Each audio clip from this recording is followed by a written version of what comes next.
My name is David Sullivan, and I've been a flight paramedic with Life Flight Houston for 7 years. In those 7 years, I've responded to over 2,000 emergency calls. I understand the rhythm of emergency medicine. I know how to read vital signs, assess trauma, predict outcomes. But what I witnessed on September 22nd, 2023, during a 15-minute helicopter flight, violated every principle of trauma medicine I've ever learned. I watched a dying patient with catastrophic injuries heal completely during transport. Not slowly, instantaneously, impossibly, right in front of my eyes. And my equipment recorded every impossible second of it. I'd been working the night shift on September 22nd with Rachel Chen, a flight nurse I'd worked with for 3 years. At 10:47 p.m., the alert came. Major vehicle accident on Highway 290, 30 miles northwest. Multiple vehicles, one critical patient. Rachel and I were in the helicopter within 90 seconds. Our pilot, Marcus Hayes, had the coordinates locked. I ran through my mental checklist. "What do we know?" Rachel asked over the headset. "Single vehicle rollover, high-speed impact, driver ejected. Bystanders report patient unresponsive, significant visible trauma. Ejection is never good," Rachel said quietly. We arrived at the scene at 11:03 p.m. Marcus sat down in a cleared area. Even from the air, I could see the wreckage. A pickup truck crumpled against a barrier, debris scattered across 2 lanes. Rachel and I grabbed our equipment and ran toward the scene. Ground EMS made space for us. Male, mid-20s, on a backboard. His name was James Mitchell, 26 years old, off-duty firefighter, ejected at 70 miles per hour. The injuries were catastrophic. His head showed obvious trauma, a large laceration with visible skull fracture beneath. His left arm was bent at an impossible angle, clearly fractured in multiple places. His chest showed flail chest, multiple rib fractures. Blood covered his face, neck, and torso. But the worst was his abdomen, distended, rigid, with dark bruising, internal bleeding, massive and ongoing. "Vitals?" I asked the ground paramedic. "Blood pressure 68/40 and dropping, heart rate 134, respiration shallow, GCS 3, completely unresponsive. GCS 3, the lowest possible score. Essentially unconscious, likely severe brain injury." I did my own rapid assessment. Airway compromised, breathing inadequate, circulation barely palpable. This was a trauma code, and we were losing him fast. "We need to move now," I said to Rachel. "Stabilize his airway, get more IV access." Over the next 6 minutes, we worked with practiced efficiency. Rachel intubated him. I established a second IV line, started aggressive fluids, prepared medications for blood pressure support. We packaged him carefully and carried him to the helicopter. At 11:14 p.m., we lifted off with James Mitchell. Destination, Memorial Hermann Hospital. Flight time, 15 minutes. I was in the back with James, monitoring him constantly. Rachel was beside me, managing the ventilator and medications. Marcus was flying fast but smooth, giving us the best platform possible for critical care. I documented James's condition in my patient care report, timestamped at 11:16 p.m., 2 minutes into the flight. Patient critically injured, GCS 3, intubated and ventilated. Blood pressure 72/42 on pressors, heart rate 128, oxygen saturation 88% despite high-flow oxygen and assisted ventilation. Obvious skull fracture with brain matter visible. Left arm with open compound fractures. Flail chest bilateral. Abdomen rigid and distended. Likely massive internal hemorrhage. Patient survival probability low. I'd written hundreds of these reports. I knew what this constellation of injuries meant. James Mitchell was dying. Even with perfect trauma care, even with immediate surgery, his chances were maybe 20% at best.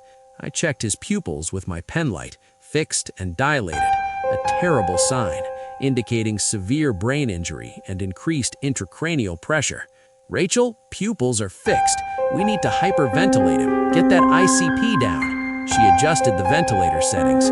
BP is still dropping. He's not responding to fluids. I increased his pressor medication, drugs designed to squeeze blood vessels and maintain blood pressure. His monitor showed his heart rate climbing to 142. His body was trying desperately to compensate for the blood loss, but it was a losing battle. At 11:24 p.m., 5 minutes into the flight, James coded. His heart monitor showed ventricular tachycardia, a rapid, chaotic rhythm that doesn't effectively pump blood. Then it deteriorated to ventricular fibrillation. "He's in VFIL," I called out, starting compressions. In the confined space of the helicopter, I began chest compressions. 1, 2, 3, 4, 5. The helicopter was moving, vibrating, making it harder to maintain effective compressions, but I'd trained for this. "Charging defib," Rachel announced. "Clear." I pulled my hands back. The shock delivered. James's body jerked. No change. Still ventricular fibrillation. "Continue compressions," Rachel said, preparing medications. "Epi going in." I continued compressions. After 2 minutes, we shocked him again. Then again, we pushed medications, epinephrine, amiodarone, following our cardiac arrest protocol. At 11:24 p.m., after 5 minutes of resuscitation, I felt something change under my hands. The chest that had been rigid and broken beneath my compressions suddenly felt different, less crunchy, more elastic, as if the rib fractures were somehow less severe. "Hold compressions," Rachel said, watching the monitor. "I've got a rhythm." I pulled back. The monitor showed normal sinus rhythm, 68 beats per minute, regular, organized. "That's impossible," I said. 5 minutes ago, he was coding. "BP is 98/60, Rachel said, staring at the monitor in confusion. "Without pressors. His heart rate is perfect. Oxygen saturation is 96%. I looked down at James. Something was wrong. No, something was right, but impossibly right. The blood on his face was still there, dried and dark, but the laceration on his forehead looked different, smaller. The exposed skull I'd seen at the accident scene, where was it? I wiped away some of the dried blood with gauze. The wound beneath was closing, not closed, but closing. I could see the edges of the laceration drawing together, new tissue forming. "Rachel, look at this." She leaned over. "That wound. David, that wound was down to the skull. I saw the fracture. It was massive." "I know, I saw it too." I checked his left arm, the one with compound fractures so severe I could see bone fragments. The arm was still at an odd angle, but when I gently palpated it, the bones felt stable, aligned, as if they'd been set by an orthopedic surgeon, not broken in multiple places. I lifted his shirt to check his abdomen. The distension was gone, the rigid, board-like quality that indicated internal bleeding, gone. His abdomen was soft, normal. "This is impossible," I whispered. At 11:26 p.m., 8 minutes into the flight, James Mitchell opened his eyes. I stared at him in shock. 2 minutes ago, this man had been in cardiac arrest. 5 minutes ago, his pupils had been fixed and dilated. Now his eyes were open, clear, tracking movement. "Can you hear me?" I asked, my voice shaking. He nodded weakly. "Do you know where you are?" He tried to speak, but the breathing tube prevented it. He reached up toward the tube, a purposeful movement, a sign of normal neurological function. "Don't touch that," I said gently, moving his hand away. "You're intubated. You were in an accident. We're taking you to the hospital." He nodded again. His eyes were alert, aware. This was not the behavior of a patient with a severe traumatic brain injury. This was not the behavior of a patient who'd been coding 5 minutes earlier. Rachel was checking his vital signs again and again, as if the equipment must be malfunctioning.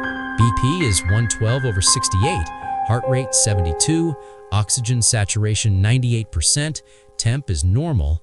"David, all his vitals are completely normal, perfect even." I pulled out my pen light and checked his pupils. Equal, round, reactive to light, normal. The fixed, dilated pupils I documented minutes ago, gone. I looked at the skull fracture again. The wound was almost completely closed now, just a thin red line where there had been a gaping laceration with exposed bone.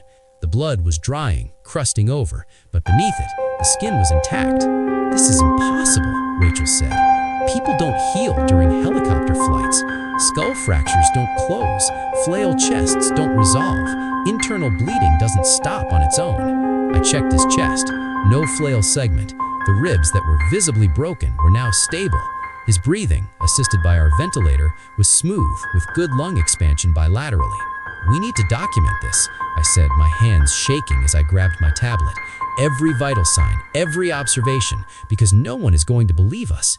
At 11:28 p.m., 10 minutes into the flight, I took new vital signs and documented them. Blood pressure, 116/70. Heart rate, 70. Respiratory rate, 14 on ventilator. Oxygen saturation, 99%. Temperature, 98.4 degrees Fahrenheit. GCS, 15. Patient is alert, responsive, following commands. Previous injuries significantly improved or resolved. Mechanism of injury unchanged, but clinical presentation dramatically different from initial assessment. I took photos with my phone. The healing head wound, the now stable arm, the normal appearing abdomen. I photographed the monitors showing his vital signs. I needed evidence because this was impossible. At 11:31 p.m., 13 minutes into the flight, Marcus announced over the headset, 2 minutes to landing. I looked at James Mitchell.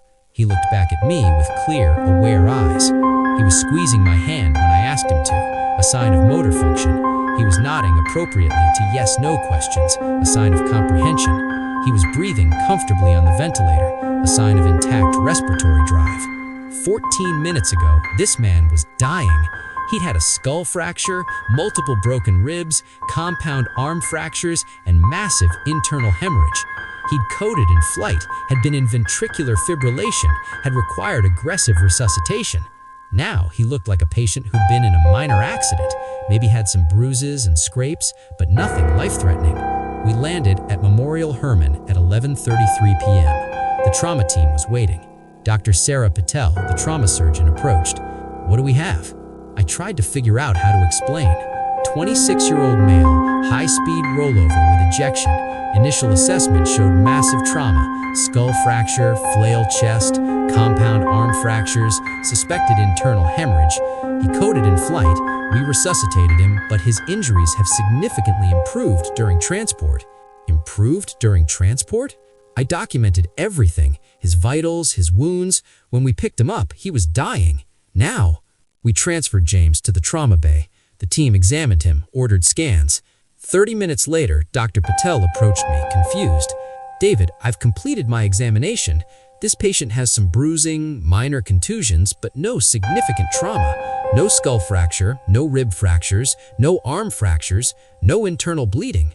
That's impossible. I saw those injuries. Look at the CT scans. Brain, completely normal. Chest, ribs intact. Abdomen, all organs normal. Check the equipment records from our helicopter. Check the vitals I documented. He was in V-fib. We shocked him 3 times.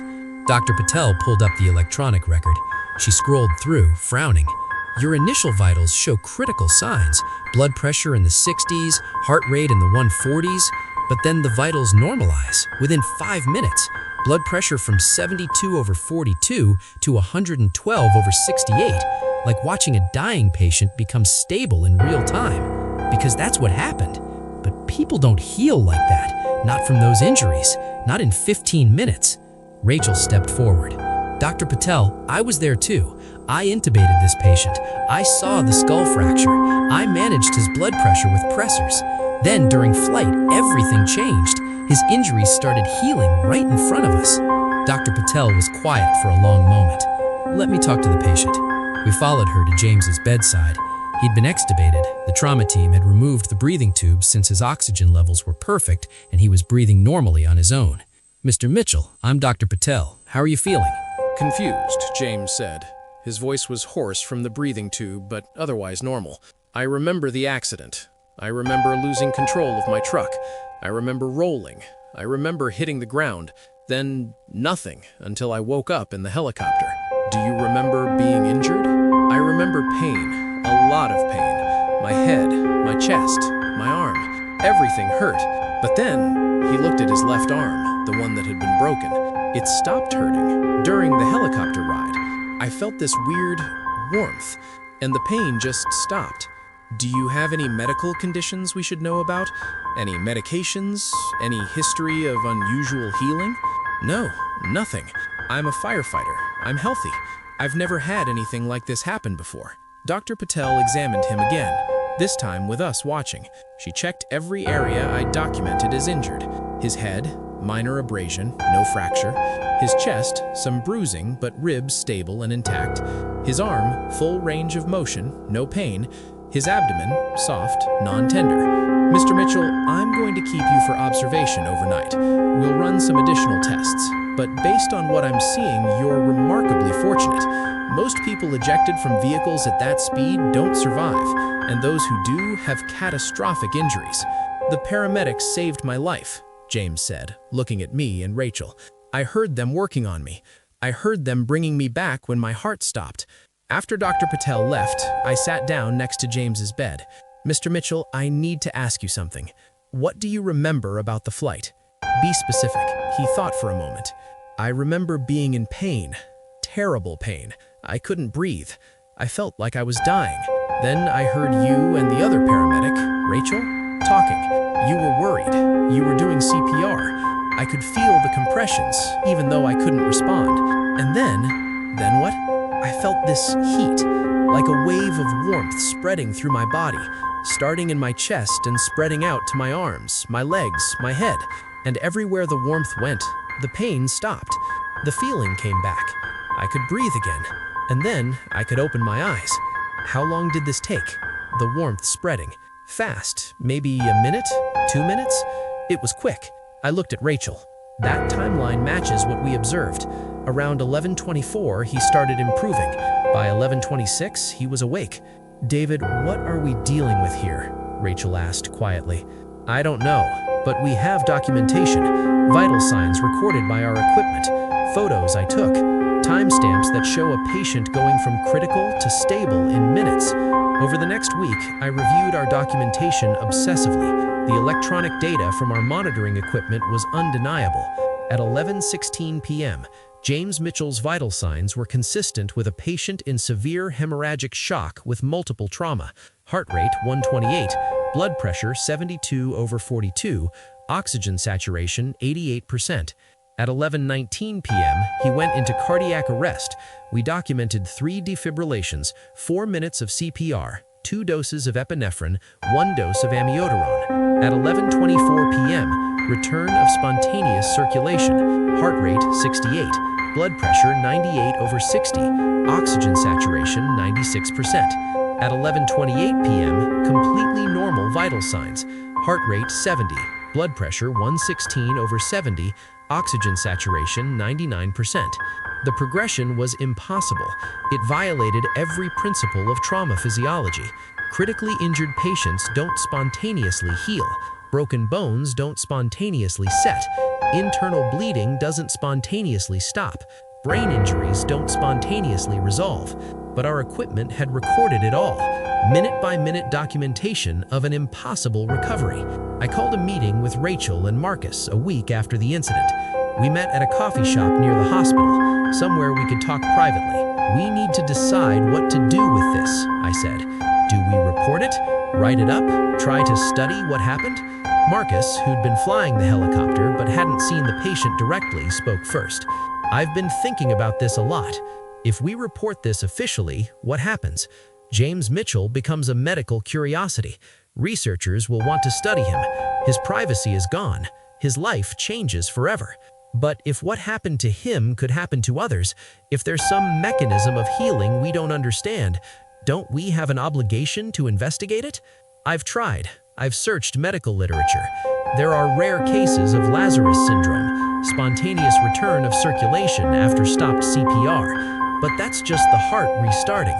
That's not healing. What we saw was regeneration of damaged tissue in real time. Has anyone else at the hospital talked about this case? No. Dr. Patel documented it as an unusual case where the field assessment overestimated injury severity. She suggested we might have misidentified his injuries in the chaotic accident scene. The official record says we did good work stabilizing and transporting him, but that his injuries were less severe than initially thought. But we didn't misidentify anything, Rachel said firmly. I saw that skull fracture. I saw the bone. There was brain matter visible, David. I know. I saw it too. I have photos, but even the photos don't fully capture how severe the injuries were. And honestly, looking at them now, They could be interpreted as less severe than what I remember seeing. Are you saying we imagined it? No, I'm saying our brains are trying to make sense of something impossible. When I look at the photos now, knowing that James Mitchell walked out of the hospital 2 days after the accident, completely healthy, my mind wants to reinterpret what I saw. Maybe the wounds weren't as bad as I thought. Maybe I was mistaken. But the vital signs don't lie, Marcus said. The equipment recorded that he was in shock, that he coded, that we resuscitated him. That's objective data. It is, but the equipment also recorded his recovery, which means either our equipment malfunctioned simultaneously across multiple independent systems, or James Mitchell's body did something that medical science says is impossible. We sat in silence for a while, drinking our coffee, each processing what we'd witnessed. Finally, I spoke. I've made a decision. I'm not reporting this officially. I'm not writing it up. I'm keeping the documentation private. James Mitchell gets to live his life without becoming a medical experiment. Are you sure? Rachel asked. I've talked to him a few times since the accident. He's a firefighter. He has a girlfriend, family, a normal life. He's grateful to be alive and doesn't want attention. He's asked me not to make a big deal of what happened, and I'm going to respect that. But the knowledge? The knowledge exists in our documentation. It's there if someone needs it in the future. But I'm not going to put James Mitchell through the scrutiny of the medical establishment just to satisfy scientific curiosity. Marcus nodded slowly. I support that decision. We helped him survive. That's what matters. Rachel was harder to convince, but eventually she agreed. Okay, but David, if we ever see something like this again, we need to be more systematic. Better documentation, more witnesses, clearer evidence. Agreed. 3 months later, I responded to a motorcycle accident on I-10. Critical patient. Motorcycle versus truck at highway speeds. The woman had obvious severe injuries. Compound leg fracture, chest trauma, head injury.